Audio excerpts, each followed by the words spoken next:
Okay, so we've discussed this track one already. So track one is the smart one, the one where you use a single maintenance and reliever therapy, your Symbicort. So only Symbicort has been studied, and this is track one. Okay, track one, there is lots of evidence. We've seen all the evidence to support track one.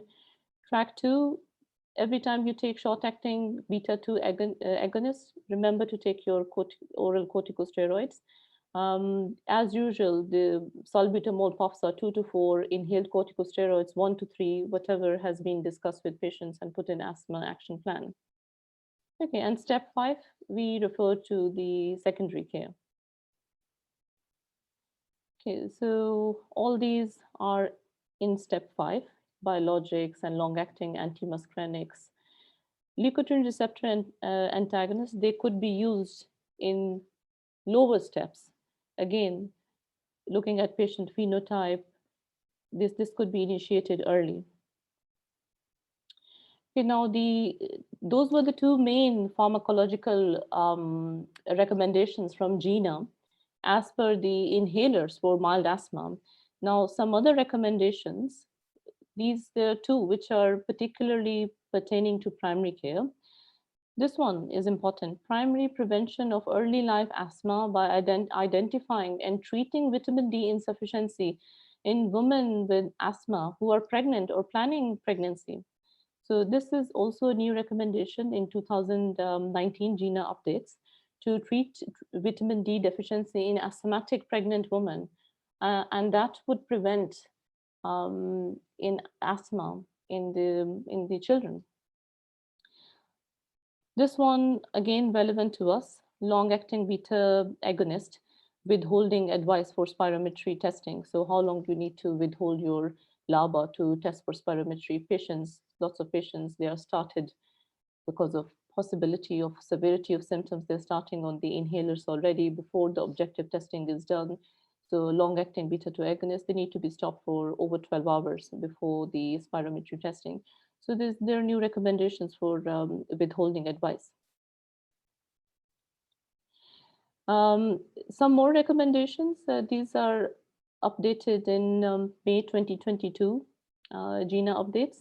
So long-acting antimuscarinics, they are no longer to be used as monotherapy without inhaled corticosteroids. So make sure patient is already on inhaled corticosteroids before tiotropium is added, your long-acting antimuscarinic tiotropium. Um, this one is similar to the first one. Adding LAMA to ICS LABA patients with exacerbations should receive at least medium dose of ICS LABA before considering. So make sure your patient has actually received medium dose and not shift from low dose of ICS LABA to LAMA. Make sure they've tried a higher dose of this before adding on LAMA. Usually LAMA will be added by secondary care. Now, these chromone pressurized meter dose inhalers, sodium chromoglycate and nidochromal sodium, they have been discontinued globally. So these ones in the inhaler forms are no more used. These are the doses of steroids. This is the one that has been studied in the studies. This is part of Symbicort, so low, medium, and high. Okay, so FeNO. Let's see what is FeNO. So FeNO stands for fractional exhaled nitric oxide. It's the amount of nitric oxide that is inhaled in our breath. It's expressed as ppb, which is particles per billion. Now, nitric oxide in low doses is involved in physiological pathways. In higher doses, it's a cytotoxic agent, it's an oxidizing agent, it's an inflammatory marker for severity of asthma. It's used as a diagnostic tool. So NICE guidelines updated in 2019, they have recommended FeNO or fractional exhaled nitric oxide for all the patients before diagnosing them on for asthma or starting them on asthma treatment. It's not just a diagnostic tool, it's also used for checking response to inhaled corticosteroids. You can check patients' compliance and adherence to their inhalers with the FeNO results. If the FeNO continues to be high despite optimal doses of ICS, that is also used for prediction of exacerbations. The normal levels are less than 20 for children and less than 25 for adults. 20 to 50 is intermediate and more than 50 is high. Um, I haven't personally used it. We don't have it available here. If some of our colleagues in other primary care centers they're using it, then please share with us. It looks a pretty easy handheld device to use. I've watched some YouTube videos, so it looks quite easy to use. And in the UK, NICE guidelines have recommended it already, and lots of pilot programs are going on already. Okay, now there are caveats of all these recommendations, the new recommendations. Cost of inhalers, yes, Symbicort, especially if you're using Symbicort as smart therapy or your MART therapy, it's expensive. If you're going to use maybe up to 12 is the maximum number of puffs you can use in a day. If you're using it as a reliever in that amount, then that can cost a lot of money. Insurance may not cover it um, because it's expensive, and you will need lots of inhalers if it's being used as a reliever as well. We're all time constrained. There are lots to take in asthma consultation. There are lots to give in asthma consultation, so that might compromise patient education. Access to secondary care is not available in all the countries, so that can affect asthma outcomes. This one, availability of FeNO inflammatory markers. I haven't used FeNO here. So though there is a recommendation to use in NICE guidance and in GINA, and also in focus updates from the US, it's not something which is easily available at the moment. Local guidelines could differ, so that can cause lots of confusion. When you read all these guidelines and the European Respiratory Society guidelines, you'll see that there is slight difference from in between these guidelines. So then you might be left thinking, what do I do? Okay, so COVID. Let's see how asthma affects COVID. Are people with asthma at more risk of contracting COVID-19, or would they get severe COVID-19? No, there's no evidence for that. Yes, they need to have well-controlled asthma. Therefore, they need to be on their inhaled corticosteroids. If that's what they're using for the maintenance, they need to be on the inhaled corticosteroids.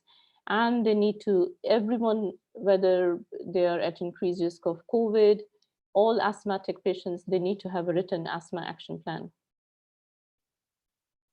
Are people with COVID-19 more at risk of virus-related death? No, there hasn't been any significant difference in the risk of death, whether you're asthmatic or not. What are the implications for asthma management? The management is the same. Of course, we want to make sure that they all have written asthma action plan. And especially if they get COVID, then you would like them to have more frequent consultations. So for a well-controlled asthma, instead of doing every 6 months, you may want to do it every 3 to 4 months. Have there been more asthma exacerbations during the pandemic? No, there's no evidence for that. Actually, there has been global decline in influenza. So there hasn't been any difference in the asthma exacerbations.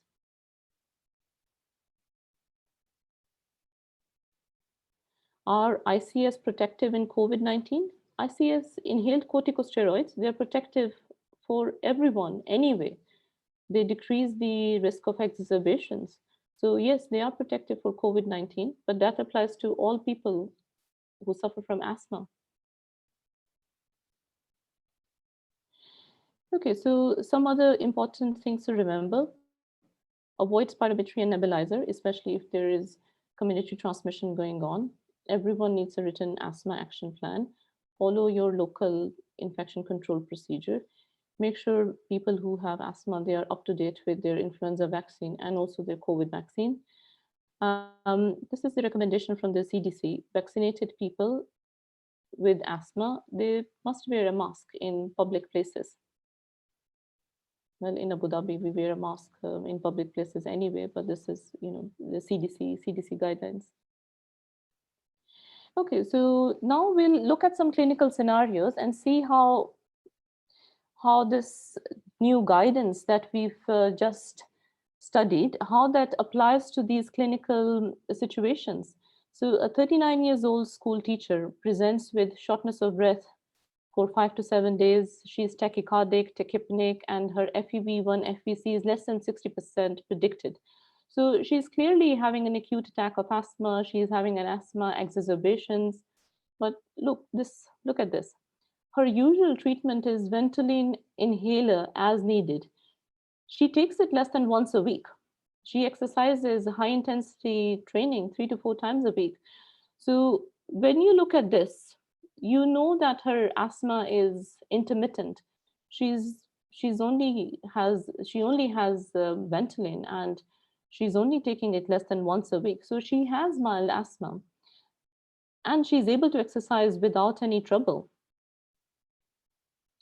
Her last presentation for similar exacerbation was 6 months ago. So that is also very important. So with this here, you are left thinking that this is nothing. This is just intermittent asthma. She's fine. But look at this. She had this similar exacerbation just 6 months ago, and she has one now. So this is not intermittent asthma. This is worse than that. She's having more than one exacerbation in a year. So this is what I would like you to think. When you go back to your patients, just see whether their severity is correct. See how many exacerbations they've had, how many times they have used oral corticosteroids in the last 6 months, in the last year. Because when they tell you, oh, I use my Ventolin just before I exercise, you may think it's just mild, but this is not mild asthma. This is not even intermittent asthma. This is moderate persistent, because she's having 1 to 2 exacerbations in a year. So this lady, she needs to be on the inhaled corticosteroids. um, Having salbutamol as a sole inhaler, this is not working for her. This is, yes, she feels great, she's able to exercise, she doesn't have many symptoms, but she is getting exacerbations.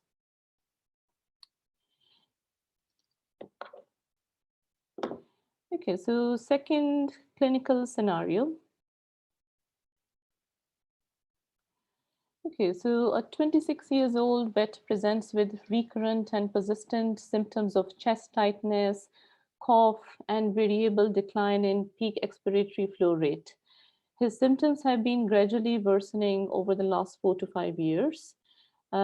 He has been using his inhaled corticosteroids and long-acting beta to agonist inhaler, medium to high doses over the last 2 to 3 months, but with no significant benefit. So here, look, what I want you to think about, what other risk factors, allergens he might be exposed to. He's only 26, so it's a young doctor. So in the last 4 to 5 years, he's been getting worse. So he's probably started all his practice in the last 5 years, and that's where the decline has been. And there is a variable decline in peak expiratory flow rate. So that's the objective. Not just his symptoms are getting worse. There's also objective evidence of the asthma getting worse. Um, and he has tried his ICS LABA medium to high dose in the last 3 months. So that's what you do with asthma. You reassess your patients in 2 months' time, in 3 months' time. After that, you would like to see whether you want to step up the dose or you want to step down the dose. When you step down, you need to do it very, very carefully and very slowly. And again, reassess in 2 months' time, 3 months' time. Okay, so this particular situation, you can see that in the last 4 to 5 years, he's getting worse. He's exposed to more animal allergens, and therefore it's getting worse. And he is on the maximum of what you can offer. So he asks you, you decide to refer him to secondary care, and he asks you what would the doctor, what would the respiratory physician do, what would the pulmonologist do. Um, you can post us our answers. We can have a look at it, of course, later. Um, so lots of things could be offered by secondary care. Of course, they'll check his inflammatory markers, his suitability for the biologics. But before that, um, what do you think about SLIT? Remember, I showed you SLIT, sublingual immunotherapy. This doctor would definitely benefit from seeing an allergist or immunologist, because it looks like his symptoms are allergen driven, and seeing an allergist and checking the suitability for SLIT would be beneficial. So this is what you could tell your patient, that you'll be checked for inflammatory markers, your eosinophils in your airways, systemic eosinophils, what's in your blood tests, and then see if you would benefit from immunotherapy.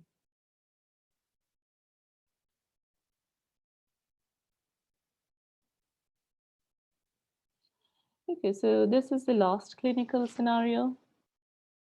Okay, so 16 years old, presents with typical symptoms of asthma. He gets symptoms once a week, so it is intermittent. There's a personal history of atopy and family history of atopy. He also suffers from atopic dermatitis. Spirometry confirms variable airflow limitation. What is it? So this is the typical phenotype, young patient, mom is asthmatic, father has hay fever, he had really bad eczema when he was a child. So this is that phenotype, that's a typical allergic atopic patient. What would be the best option to start with? So here you can think about both tracks. So remember your track one, when you use inhaled corticosteroid with your long-acting and fast-acting beta-2 agonist, the LABA, the Symbicort. So that's track one. So think about that, whether you want to start this young new patient on track one, your Symbicort. Symbicort could be used because he's getting symptoms only once a week. So you may want to give him Symbicort to use as and when needed. Um, See what the patients prefer. His mom is asthmatic. Maybe she's more used to using blue inhaler. So you need to address that issue, what the patient prefers, what the family prefers. If they want to use salbutamol, because mom always felt great with salbutamol, think about track two. But remember, in track two, every time they use salbutamol, they will use an inhaled corticosteroid as well. So this is a new patient. You could think about these two tracks and see which one you would like to use.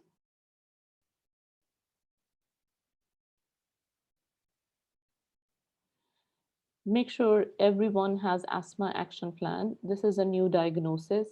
um, we need to explain what asthma exacerbation is, write them an asthma action plan.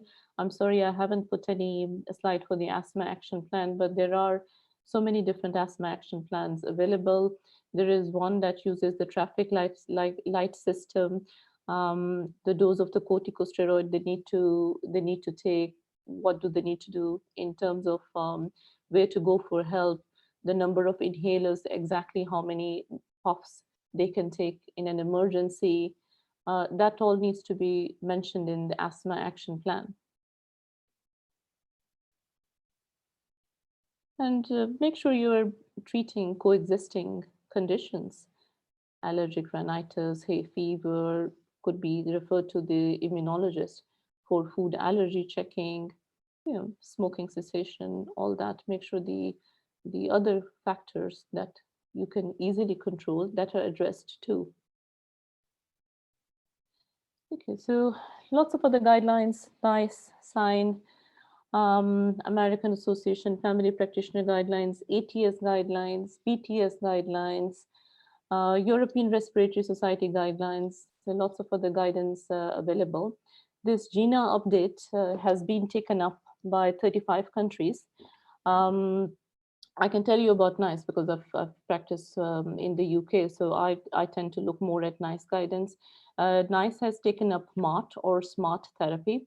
They still haven't uptaken the no use of SABA or your salbutamol as a single agent, but SMART therapy or MART therapy is definitely mentioned in NICE 2019 update.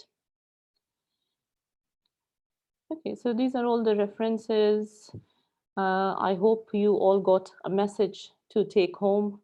I'm open to questions now. Thank you. Thank you, Dr. Tahira. Thank you. That was really, I think, very comprehensive. I'm not obviously handling asthma patients, but it was very interesting and I think very well covered a lot of the areas. And there have been some questions already posted. So anybody else who wants to post more questions, please post them in the chat box. Meanwhile, Dr. Tahira, there was a question from Lauren. Is there a long-term effect of constant ICS use, like resistance or adherence? There are side effects of long-term ICS use. There are side effects like oral thrush, local problems, thrush in the throat, increased risk of pneumonia. But the use of ICS, the continuous and long-term use of ICS prevents the use of oral corticosteroids. So having oral corticosteroids for exacerbations, even if you have 3 or 4 courses of oral corticosteroids, that puts you more at risk of other problems that you get from systemic steroids. So the benefit of using long-term inhaled corticosteroids outweighs the risks associated with even 3 to 4 doses of oral corticosteroids. So that's where that's what we need to remember when we are prescribing inhaled corticosteroids. I hope I answered that question. Thank you. I think that's very clear, and the risks, obviously, the benefits obviously outweigh the risks. Yes. There's another a series of questions from Zahid Hussain. So, how long the maniacs therapy can be continued, especially in children and young adults? And how long can the maintenance therapy be continued, especially in children and young adults? So, these guidance today, we covered adults and adolescents. So for adolescents, I can tell you, look, this is a continuous cycle. You need to assess your patients every 3 months once you're establishing the control of asthma. Once you know that your asthma is well controlled, then the encounters and your consultations could be spaced to 6 to 12 months.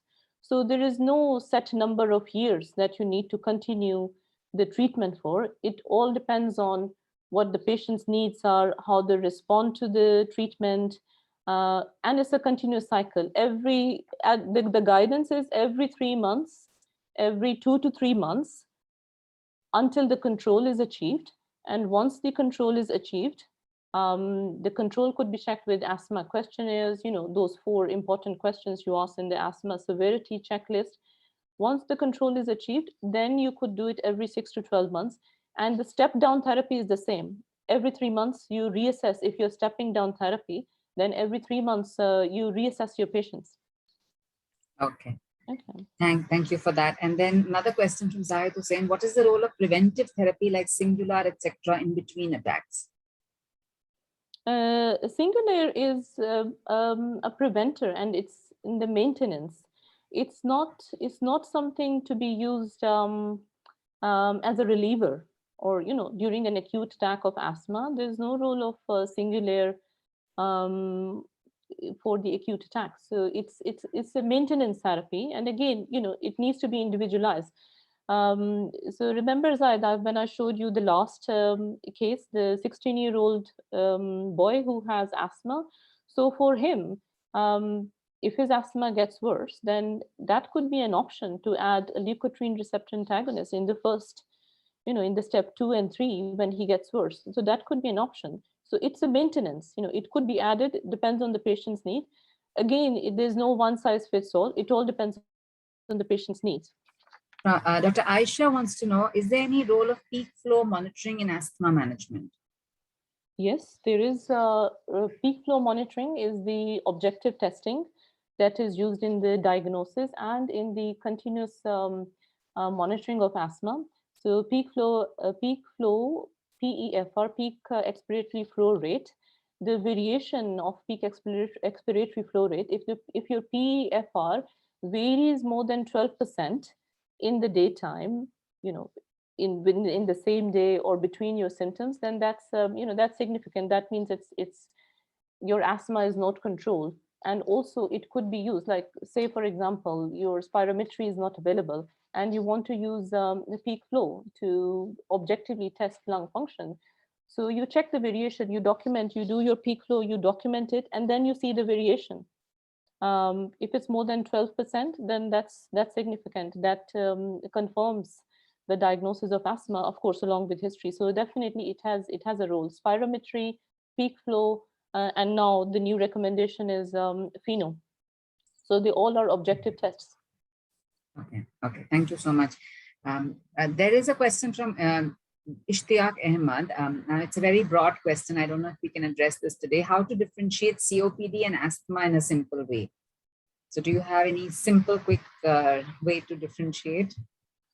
I think the quick answer to that would be no. There is no simple, quick way to differentiate asthma from COPD, and there is, we'll do it next time. There is an overlap. There's a new condition when there is overlap between asthma and COPD. So lots of people who are asthmatic, they smoke.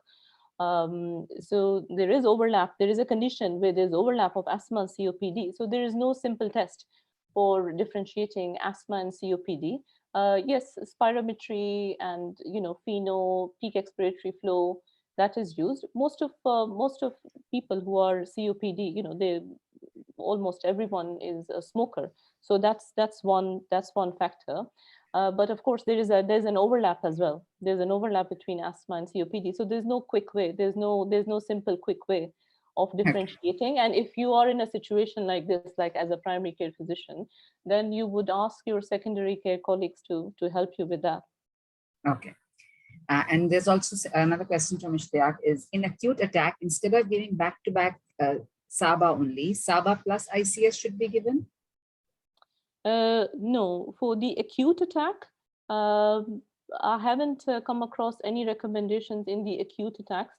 So, like the mild, these recommendations are for mild asthma, for intermittent and mild asthma.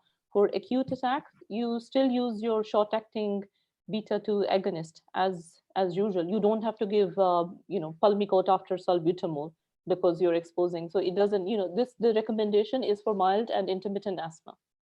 Okay. Okay, I hope that's clear to Ishtiaq. If you have any other question about that, please post in the chat box. Dr. Iftihaj has commented that it was a very informative session, and she also wants to know if there are any changes in asthma guidelines regarding pregnant patients.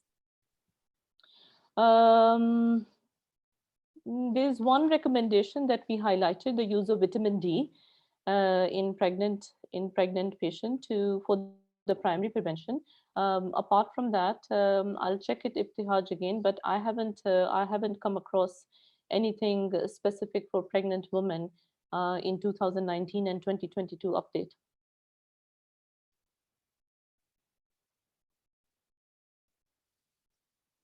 I can't hear you, Neha. So I guess the same remains for pregnant women, that their asthma should be well controlled and they should continue to use the medicines, because I think all of these are quite safe in pregnancy. Exactly. And for everyone, asthma action plan is so important. I can't stress enough the importance of asthma action plan, and especially with COVID everywhere, pregnancy, when your symptoms could get worse. Asthma action plan, it needs to be written, and patient needs to be aware of what to do in times of exacerbation. Okay. Thank you, Dr. Tahira. A couple of more questions from SS. I don't know the full name. What is the difference between type 1 and type 2 asthma? Again, I don't know if you have a quick answer for that. There's no type 1, there's only T2. Okay, so let me see if I can go back to the slide. So there's only T2, there's no type 1. There's only T2 high, T2 low. So you'll come across this classification. Is T2 high or T2 low, or no, T2 and non-T2. So because it's only type 2 helper cell that is involved in asthma inflammatory pathway. So, I'm sorry you got it a bit mixed up. It's not like diabetes. There's no type 1 and type 2. There is only type 2 because it's type helper, is type 2 helper cell. So you can have type 2 or not type 2. Okay. Okay. Got it. Yeah. Another question from Zahid who said, in senior 3, which track of management you personally prefer in your patients? Say that again. Is the question clear? In senior 3, he says, which track of management? I don't quite understand what senior 3 Okay, Zahid, if you can please post that question again more clearly. Till then, there's another question from Zahid again. What respiratory exercise will you recommend for an old age patient of asthma?